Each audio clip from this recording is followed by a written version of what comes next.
The Missouri woods have always carried a strange kind of quiet, one that doesn't soothe but listens. In the late summer of 1879, a thick fog clung to the Dorsett homestead, wrapping it like a shroud. Locals rarely ventured near it after dusk. They spoke in hushed tones about the family that kept to themselves, about how the Dorsetts didn't seem to age the same way others did, and how the lights in their upper windows never went out, even past midnight. When Reverend Samuel Hayes first saw the house from the ridge, it looked less like a home and more like something the earth had grown by mistake: twisted wood, smoke-stained glass, and a silence that made him feel watched. The Dorsetts greeted him with smiles that didn't reach their eyes. The sisters, pale and soft-spoken, moved in perfect rhythm, finishing one another's sentences as if they shared a single thought. Their two brothers hovered nearby, silent shadows, their stares lingering a moment too long. At dinner, no one mentioned grace. The preacher noticed the way their hands brushed as they passed the bread, the quiet hum that rose from their lips when the candles flickered. At night, he couldn't sleep. From his guest room, he heard laughter, soft, muffled, but close. The sound of footsteps just beyond his door. Once, when he dared to look through the cracked window, he saw figures walking toward the woods, barefoot, half-dressed, their arms entwined. He followed, though his heart begged him not to. Beneath the old oak grove, he saw them form a circle, their whispers turning into chants, their faces illuminated by the dull orange glow of lanterns placed in the dirt. Something shifted in that moment. The forest seemed to breathe with them. He felt a cold hand brush his shoulder, though no one stood behind him. When he turned back to the clearing, they were all gone. Only the lanterns remained, burning low, and carved into the trunk of the nearest tree were words that would haunt him for the rest of his life: "What is bound by blood must never break." In the humid summer of 1879, when the Missouri woods swelled with the cries of cicadas and the scent of pine hung thick in the air, a traveling preacher named Reverend Samuel Hayes arrived in a quiet settlement outside Boone County. His purpose was simple: to offer sermons to the scattered families and help rebuild a faith that had withered in isolation. Yet, from the moment he heard the locals whisper about the Dorsetts, he felt a chill that no scripture could ease. The Dorsetts lived far from the rest, deep within a part of the woods where even hunters refused to go. The few who had seen their homestead spoke of strange lights at night and laughter echoing through the trees when no one else was near. Curiosity and duty led the preacher down that overgrown path, where the forest seemed to lean in closer with every step, as though it wished to keep him from reaching what lay ahead. When the house came into view, it looked less like a dwelling and more like something that had grown wild. Its roof sagged with moss, its windows were blackened, and its porch sagged under the weight of years. Still, smoke curled gently from the chimney, and the faint sound of a piano drifted through the air, a soft, haunting tune that pulled him closer. The preacher knocked, expecting hesitation, but the door opened almost instantly, revealing a young woman with pale hair and eyes as glassy as still water.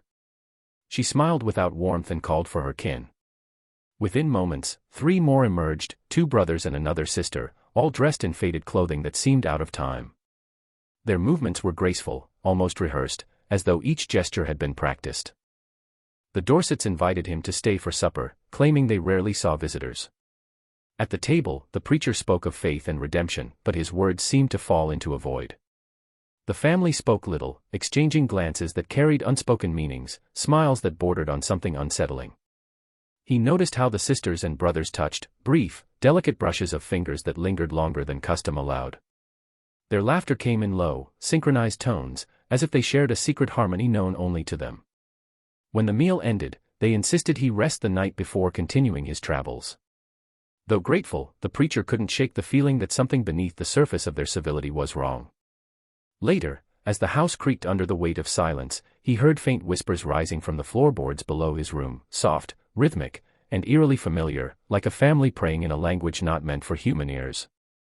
The woods outside answered with a rustle that felt alive, as if the trees themselves were listening to the Dorsetts' dark devotion. The next morning, Reverend Hayes awoke to find the house empty, the breakfast table already set but untouched. The smell of smoke drifted faintly through the open window, and from the distance, he thought he heard the echo of voices, soft, almost musical, fading into the woods beyond the property. Compelled by an unease he couldn't name, he began to explore the house.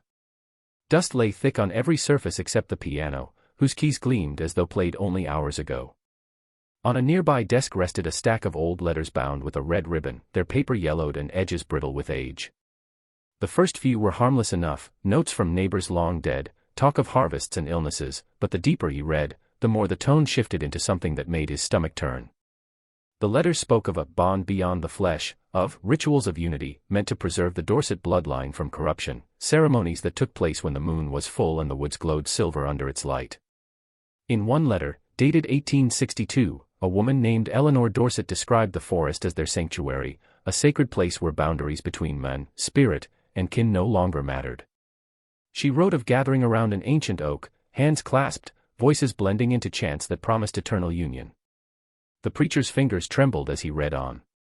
There were mentions of sacrifices, not of animals, but of purity, of promises sealed in the dark. It became clear that what the Dorsetts called faith was not of the church or any scripture he knew. Their rituals seemed designed to erase the lines between brother and sister, flesh and sin, devotion and desire.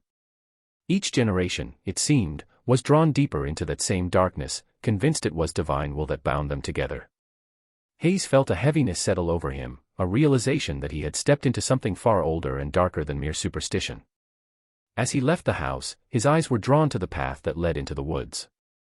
The trees seemed to sway unnaturally, their branches arching like hands pointing the way.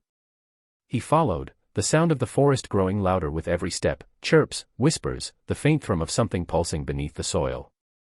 Near a clearing, he found symbols carved into the trunks, circles intertwined with serpents, initials forming patterns like a family seal. At the center of the grove, the earth was blackened, as though a fire had burned there recently. Beside it lay a small wooden box, its lid carved with a single phrase in rough, jagged letters, *, we are one. *, the preacher turned back toward the house, but as he did, he thought he heard laughter, a woman's, soft and distant, carried through the wind like a memory that refused to die. Weeks after Reverend Hayes's visit, the nearby town was shaken by the disappearance of a young maid named Clara Finch, who had briefly worked for the Dorsett family. She was 17, quiet, and eager to earn money to help her ailing mother.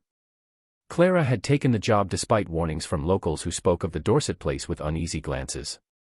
For a time, she sent letters home, speaking kindly of her employers but describing the household as strangely silent, where the family's every action seemed rehearsed and their affection for one another bordered on something unnatural.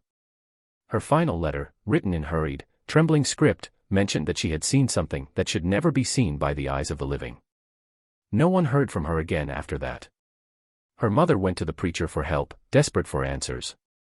Reverend Hayes, haunted by what he had already witnessed, agreed to return to the homestead.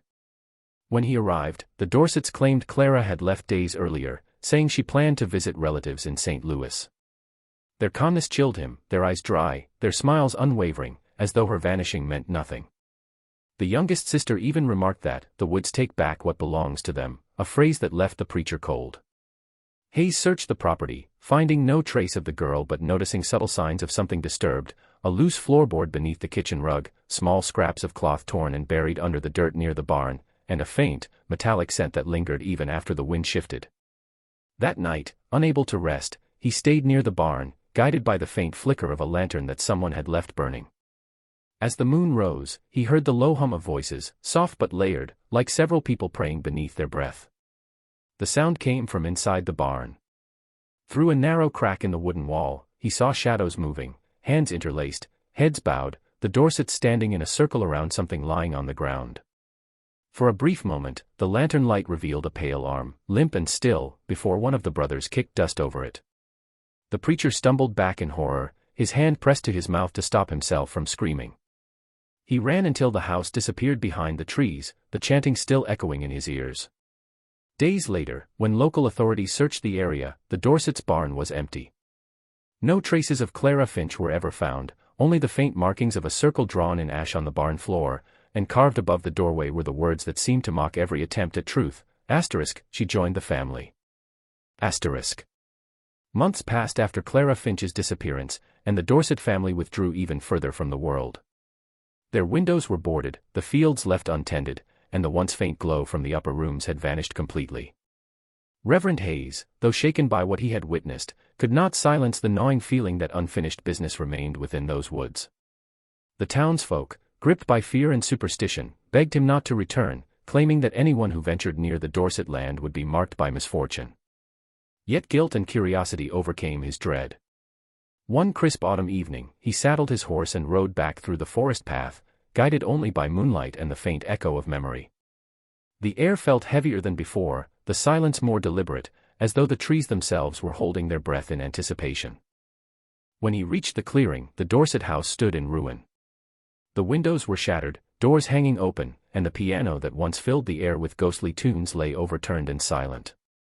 Dust covered everything, yet the dining table remained eerily set, plates clean, cups arranged in perfect order, as if expecting a meal that never came. The preacher called out, his voice swallowed by the emptiness. Then he noticed footprints, bare, small, fresh, leading from the back door toward the woods. Against reason, he followed. The forest closed around him, the path twisting and fading until he was unsure if he was walking in circles or descending deeper into something ancient and wrong. The faint smell of smoke returned, mingled now with the sweet, decaying scent of earth after rain. He soon came upon the old oak grove, the place described in the Dorsett's letters, where their rituals had once taken place. The air there felt colder, heavy with a pressure that made his breath come shallow. Beneath the gnarled branches, he saw the remnants of what must have been a great fire, its ashes still scattered across the ground. In the center lay symbols drawn in white chalk, half-faded but still pulsing with some strange rhythm when the wind moved across them. As he knelt to study them, a whisper rose from behind him, his own name, spoken softly and distinctly. He turned, but no one stood there. The whisper came again, this time from the trees, and then from beneath the ground, surrounding him in a chorus of faint voices that all spoke in the same tone, the same rhythm, repeating his name again and again. When he finally fled back to his horse, he glanced over his shoulder one last time and saw faint figures standing among the trees, pale and still, their faces unmistakably familiar. The Dorsetts had not left, they had simply become part of the woods. Nearly a century after Reverend Hayes vanished from record, the story of the Dorsett family had become little more than a ghost tale whispered in Boone County taverns, a local legend meant to frighten children into staying indoors after dusk. But in the summer of 1978, a team of anthropology students from a nearby university arrived in the area, determined to separate folklore from fact. Their project was simple on paper, to document remnants of 19th-century settlements lost to the Missouri woods. Among their research materials, one name kept recurring in faded county ledgers and church records, the Dorsetts. The notes were brief, almost deliberately erased, but one record stood out, a mention of Reverend Samuel Hayes, last seen visiting the family before disappearing in late 1879. For the students, that single note was reason enough to search deeper. With old maps and curiosity as their compass, they trekked into the thick of the forest, unaware that every step forward was a step closer to something long buried. The woods were denser than expected, the trees so tightly packed that sunlight could barely break through. Strange symbols appeared on tree trunks along the trail, weathered circles, spirals, and initials, their edges sharp despite the passing decades. The group joked nervously about old rituals and backwoods cults, but as the air grew colder and the birds fell silent, laughter became forced.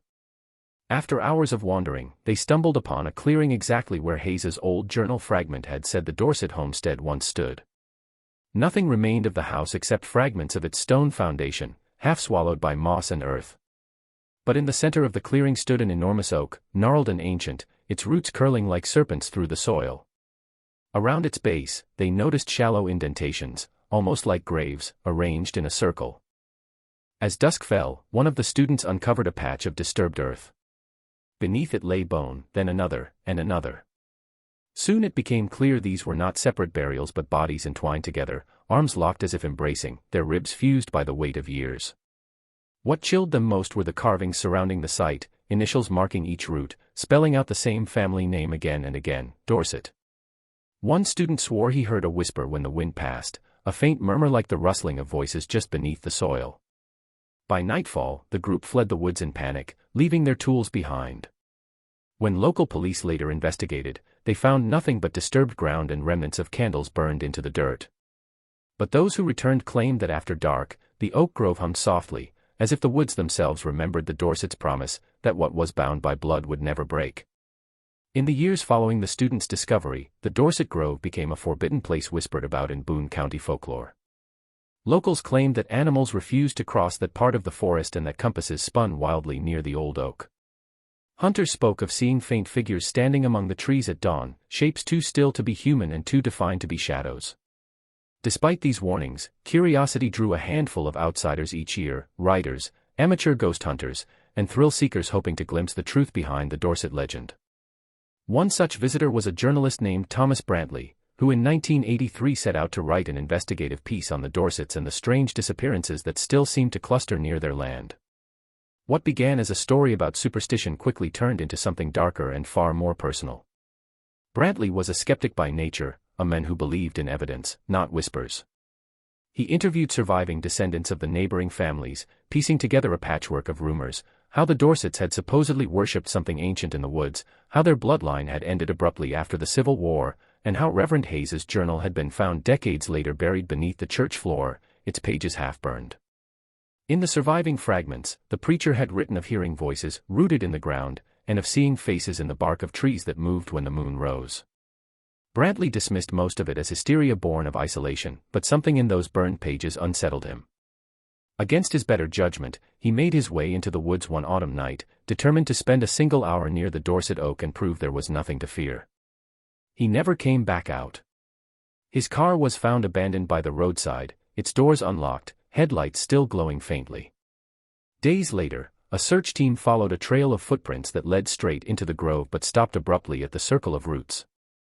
There was no blood, no signs of a struggle, only Brantley's tape recorder lying near the base of the oak.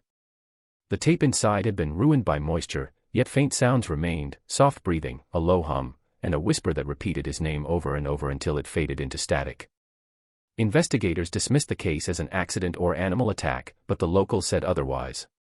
They claimed the Dorsetts had taken him, that the woods demanded new voices to replace the old.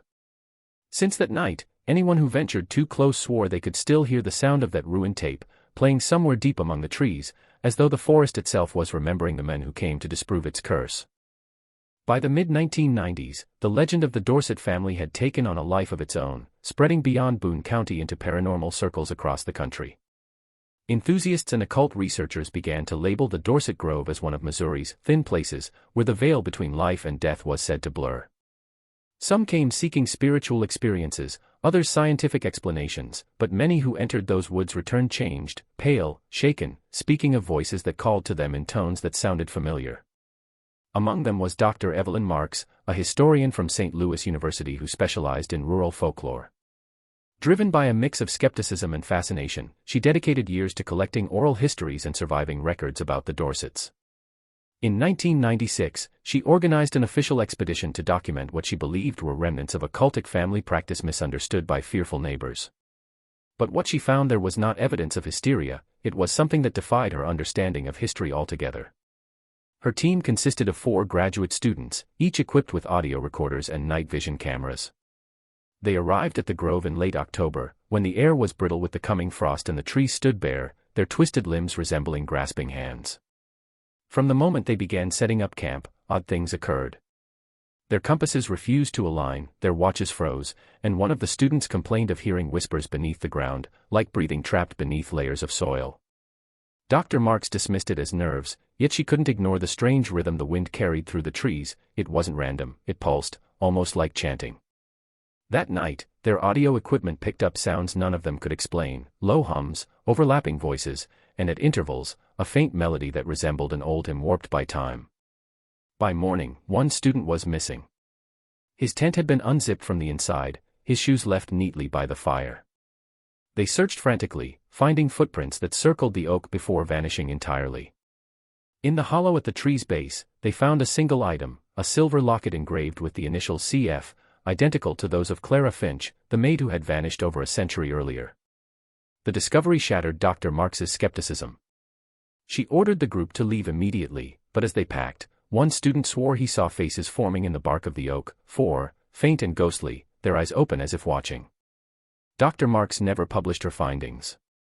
Her notes ended with a single line scrawled across the final page: "They are still here, waiting for those who listen long enough." Years later, when her belongings were archived, that very locket was found among them, its clasp still warm to the touch. In the years that followed Dr. Marks's ill-fated expedition, the Dorsett Grove was officially declared restricted property by the local authorities, fenced off and marked as a historical danger zone due to unexplained ground instability. Yet the chain-link barriers and warning signs did little to stop the curious. Paranormal enthusiasts, thrill seekers, and amateur investigators continued to trespass, often sharing distorted videos online of flickering lights and whispering voices recorded near the grove. Some of those who entered never returned, their disappearances written off as tragic accidents or deliberate vanishings. By the early 2000s, the area had become a forbidden pilgrimage site, a place where superstition and obsession fed each other endlessly. Among those drawn to it was a filmmaker named Daniel Corwin, who saw the Dorsett legend as the perfect subject for his independent documentary about American folklore. His plan was to spend 3 nights in the grove with his crew, recording both the environment and any supernatural phenomena that occurred. What he and his team found went far beyond their expectations, and none of them were ever quite the same again. Corwin's footage, later recovered from an abandoned vehicle near Boone Lake, begins ordinarily enough. The first night shows the crew laughing around a campfire, discussing the Dorsett myth while mocking the stories of ghosts and curses. But as the camera pans toward the trees, faint figures can be seen moving in the distance, unnoticed at first by the crew. On the second night, their demeanor changes. Corwin's voice trembles as he describes hearing singing in the woods, a melody that sounds like an old church hymn sung out of tune. The others complain of headaches and nausea, one insisting that the air feels alive. The footage captures something moving behind the oak, a flicker of pale motion, followed by the sound of what might be laughter layered with weeping. At one point, the group discovers strange markings burned into the ground, fresh symbols resembling those recorded by Dr. Marks decades earlier. The final night's footage is almost entirely static. Only fragments of sound remain, hurried breathing, distant chanting, and the phrase, "We are one," whispered repeatedly in overlapping voices. In the last few seconds, the camera catches a brief, horrifying glimpse of the oak grove illuminated by a flash of lightning. Shapes hang from the branches, bodies, or something resembling them, entwined, swaying, their faces pale and indistinguishable. The image cuts abruptly to black. When rescuers found the site days later, there were no bodies, no tents, and no equipment besides that single camera. The authorities dismissed the film as an elaborate hoax, but those who have seen it claim that if you turn the volume up high enough, you can still hear Corwin whispering through the static, calling softly to someone in the dark, saying their names as if he knows them already. By 2010, the Dorsett Grove had transformed from a local legend into an online obsession. Forums, conspiracy websites, and dark web message boards were filled with theories linking the family's supposed rituals to everything from occult societies to government cover-ups. Amateur researchers traded grainy images, satellite captures, and distorted audio clips that they claimed were proof of supernatural activity in the Missouri woods. One of those researchers, a digital archivist named Lena Hart, became particularly consumed by the mystery. Her work involved restoring lost footage and audio, and when a damaged copy of Daniel Corwin's recovered film appeared anonymously in her inbox, she couldn't resist investigating. The file had no origin tag, no metadata, and no sender address, yet it contained additional footage unseen in the original release, scenes that hinted at something far worse than folklore. The footage showed Corwin standing near the oak grove, but instead of fear, his expression was almost peaceful, his voice calm as he spoke to someone off camera. "They're not gone," he said softly. "They're waiting for the circle to be complete."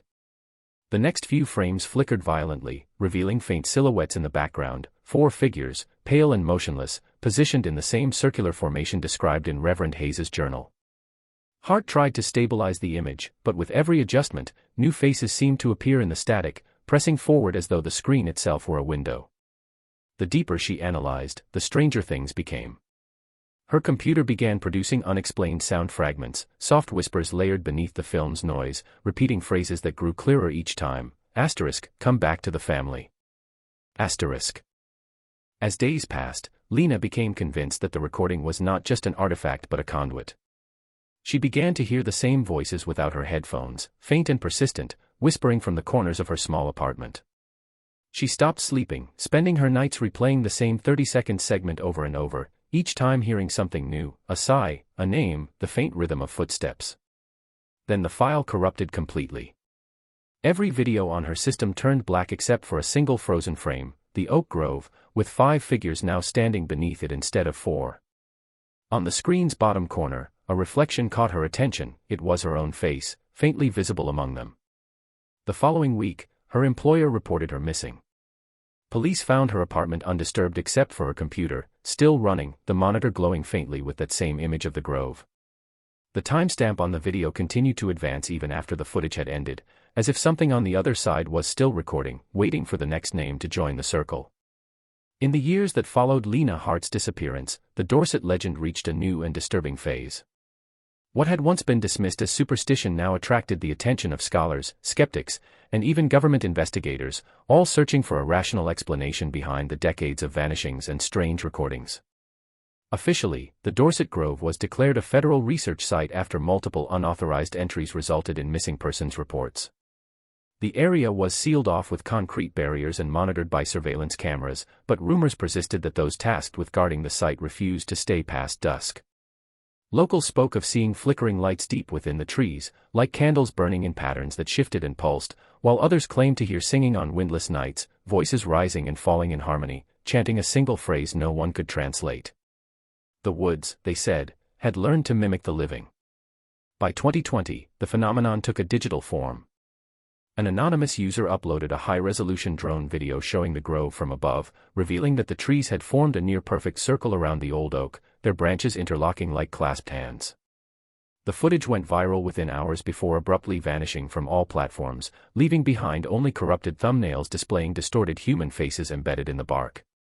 Those who viewed the clip before its removal reported strange aftereffects, ringing in the ears, blurred vision, and dreams filled with whispering voices calling them into the woods. Soon, online forums were filled with claims that anyone who had watched the entire video would begin to see the Dorsett initials appear randomly, in reflections, in frost on glass, even burned faintly into wooden furniture. Some dismissed it as collective hysteria, but others swore the curse had evolved, adapting to the age of technology, reaching out through light and sound instead of soil and blood. Months later, a government statement quietly confirmed the site had been permanently sealed after the sudden collapse of the forest floor near the grove, leaving behind a vast sinkhole. Geological experts described it as a natural occurrence caused by limestone erosion, yet witnesses insisted the earth had opened with a roar like thunder, followed by the sound of hundreds of voices rising from below. The sinkhole has never been filled, and to this day, travelers who stray too close claim to hear faint recordings echoing from the depths, snippets of old hymns, children laughing, and the faint whisper of a name they recognize as their own. Those who listen too long say the sound changes, growing warmer, almost welcoming, as if the Dorsett family, still bound by their ancient promise, is reaching out from the dark to invite another voice to join the circle.